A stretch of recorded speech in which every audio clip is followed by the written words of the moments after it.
Class 12 third semester pol science. আজকে তোমাদের 2 নম্বর চ্যাপ্টারটা আমি আলোচনা করব। 2 নম্বর চ্যাপ্টারের প্রথমেই আমাদের যেটা জানতে হবে সম্মিলিত জাতিপুঞ্জ। তো সম্মিলিত জাতিপুঞ্জটা কি? সম্মিলিত জাতিপুঞ্জ বা ইউনাইটেড নেশন, আমরা জানি দ্বিতীয় বিশ্বযুদ্ধ কত খ্রিস্টাব্দে শুরু হয়েছিল? 1939 খ্রিস্টাব্দে সমাপ্তি ঘটে 1945 খ্রিস্টাব্দে। আর 1945 খ্রিস্টাব্দ থেকে আবার ঠান্ডা লড়াইয়ের উৎপত্তি এবং সেটা শেষ হয় 1991 খ্রিস্টাব্দে। তো এই যে দ্বিতীয় বিশ্বযুদ্ধ যেটা সমাপ্তি হচ্ছে 1945, এই 1945-এ দ্বিতীয় বিশ্বযুদ্ধ সমাপ্তির পরে যাতে গোটা বিশ্বে এরকম আর যাতে কোনো রকম কোনো বিশ্বযুদ্ধ না হয়, সেই জন্য কিন্তু সেটাকে নিয়ন্ত্রণ করার জন্য কিন্তু এই সম্মিলিত জাতিপুঞ্জ এই জোটটি গঠিত হয়। তাহলে সম্মিলিত জাতিপুঞ্জ কত সালে হয়? 1945 সালে।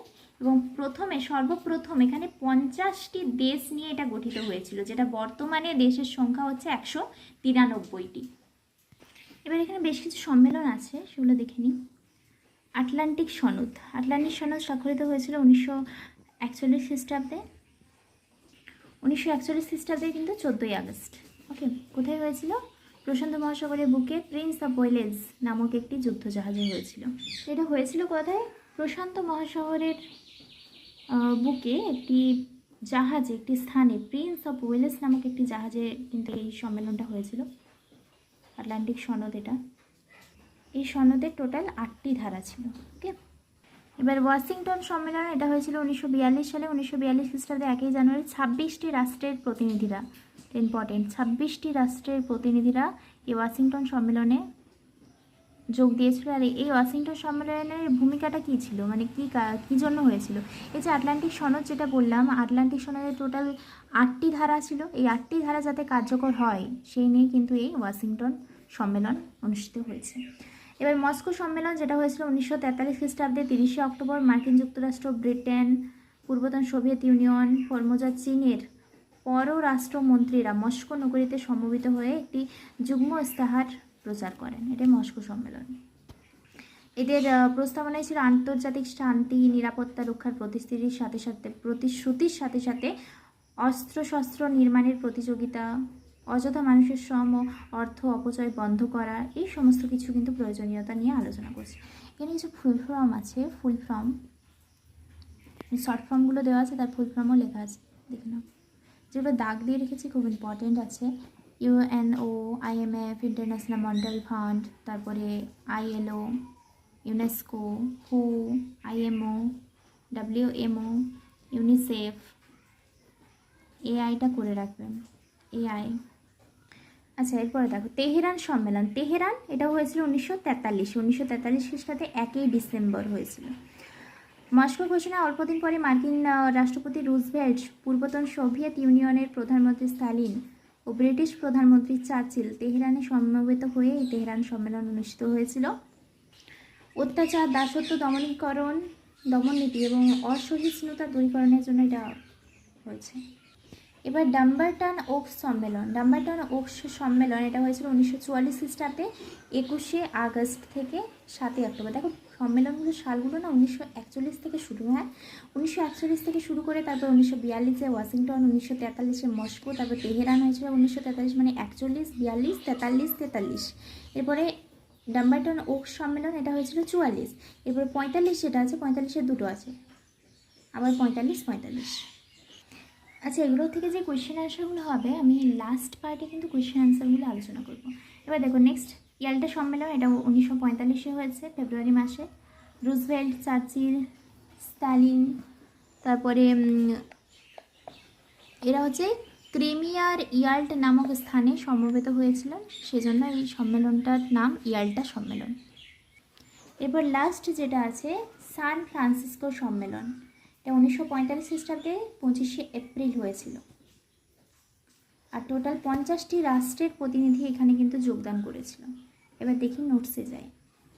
নোটসে জাস্ট সান ফ্রান্সিসকো সম্মেলনটা দিয়েছি, 50টি দেশ এখানে মিলিত হয়ে ইউনাইটেড নেশনের আলোচনা এখানে হয়। এবং ইউনাইটেড নেশনের যেটা সংবিধানের নাম, ইউনাইটেড নেশন বা সম্মিলিত জাতিপুঞ্জের সংবিধানের নাম হচ্ছে সনদ কার্যকরী কবে হয়?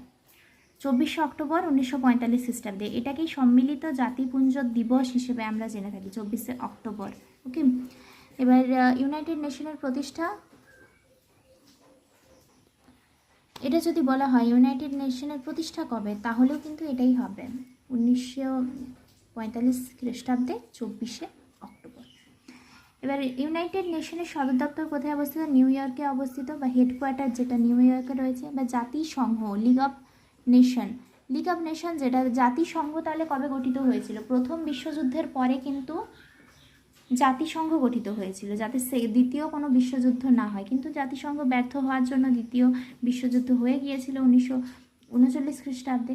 এবার দ্বিতীয় বিশ্বযুদ্ধের পরে কিন্তু সম্মিলিত জাতিপুঞ্জ তৈরি হয়, যাতে আর কোনো তৃতীয় বিশ্বযুদ্ধ যাতে কোনো না হয় সেজন্য।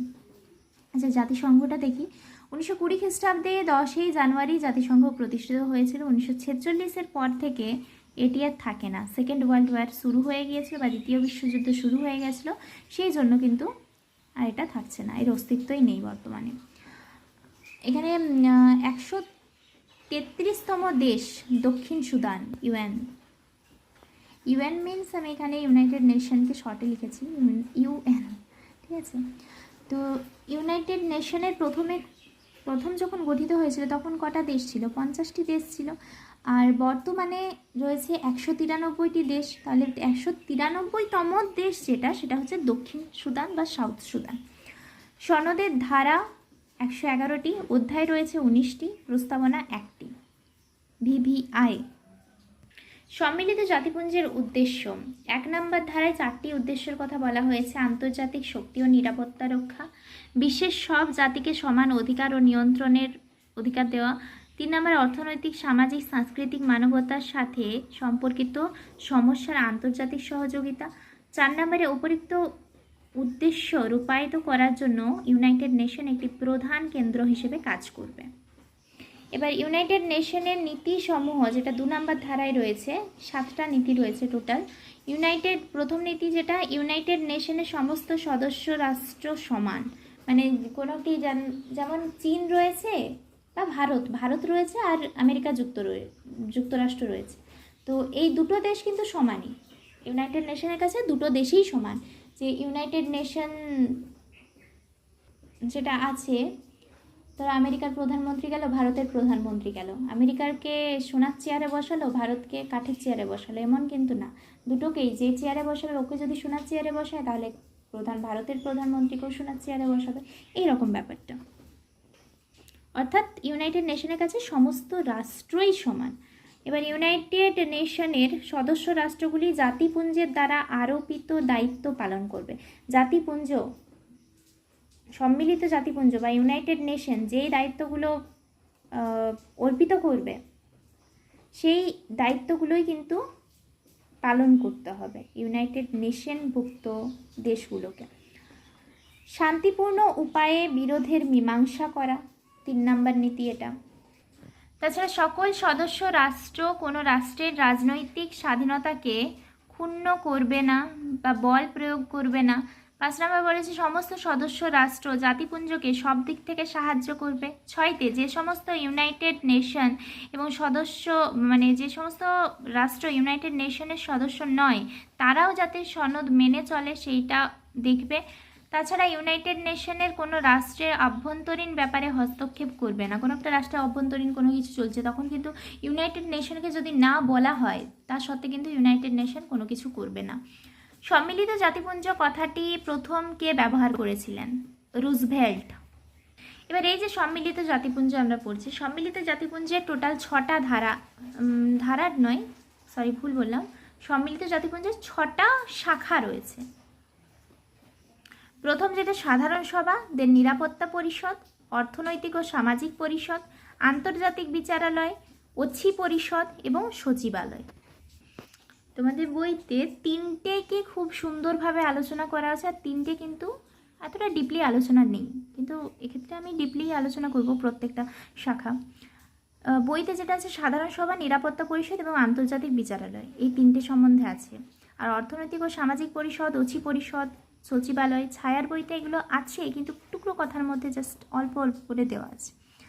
আচ্ছা, সম্মিলিত জাতিপুঞ্জের যে প্রথম শাখা সাধারণ সভা, এর দেশের সংখ্যা হচ্ছে 193টি দেশ এখানে নথিভুক্ত রয়েছে।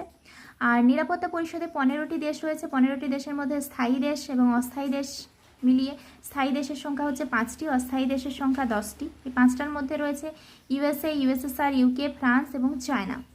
আর এই 5টি স্থায়ী রাষ্ট্রের হাতেই কিন্তু ভেটো ক্ষমতা রয়েছে। ভেটো ক্ষমতা কি, পরবর্তী ক্লাসে আলোচনা করব।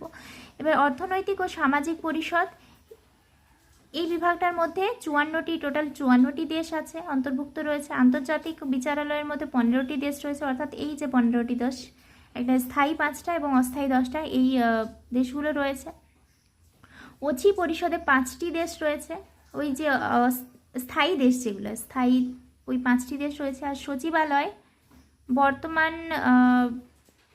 সচিবালয়ে সব মহাসচিব যদি বলা হয়, বর্তমান মহাসচিব হচ্ছে আন্তোনিও গুতেরেস, আর প্রথম ছিল ট্রিগভিলি। তো আজকে এই পর্যন্ত। পরবর্তী ক্লাসে আমরা কিন্তু সম্মিলিত জাতিপুঞ্জের যে প্রথম বিভাগ অর্থাৎ সাধারণ সভা, এই সম্বন্ধে